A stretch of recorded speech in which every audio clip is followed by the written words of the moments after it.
Aujourd'hui, une famille sur 4 est en situation de monoparentalité. Et à la tête de ces familles, dans 82% des cas, nous avons des femmes. 41% des enfants des familles en situation de monoparentalité sont sous le seuil de pauvreté. Pour faire face à l'ensemble de ces questions concernant les familles en situation de monoparentalité, le gouvernement et en l'occurrence le Premier ministre lui-même a décidé de nous confier une mission. Donc on a 80 jours pour pouvoir apporter un certain nombre de réponses. Ce qui est important, et c'est ce que nous demande le Premier ministre, c'est déjà de pouvoir définir juridiquement ce qu'est une famille en situation de monoparentalité. Est-ce que c'est une famille qui reçoit une pension alimentaire? Est-ce que c'est une famille qui est complètement isolée? Aujourd'hui, on définit une famille monoparentale pour la question des allocations, par exemple, mais par contre, on a les parents isolés pour la question fiscale. On a une diversité des familles, y compris à l'intérieur des familles qui sont en situation de monoparentalité. Donc il faut pouvoir faire de la dentelle, mais pour pouvoir faire de la dentelle, il faut pouvoir définir un cadre. Si l'entreprise ne reconnaît pas le statut de famille monoparentale, c'est pas possible de le faire évoluer. Et donc il faut qu'on puisse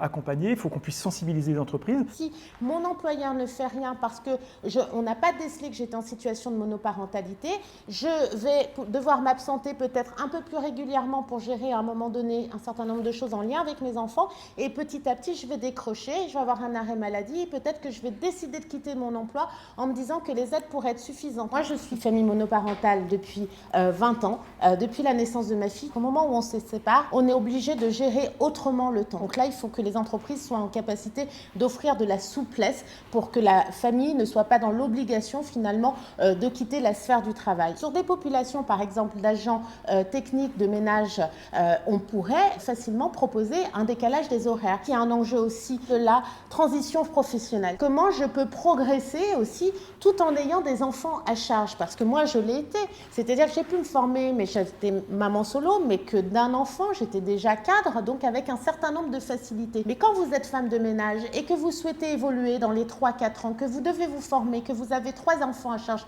que vous habitez en banlieue, que vous venez travailler sur Paris, la question de la formation tout au long de la vie est un vrai challenge, et c'est là-dessus que nous devons progresser pour faire en sorte que petit à petit elles puissent convoiter d'autres postes plus rémunérateurs. On est dans une situation économique que traverse notre pays, que tout le monde connaît.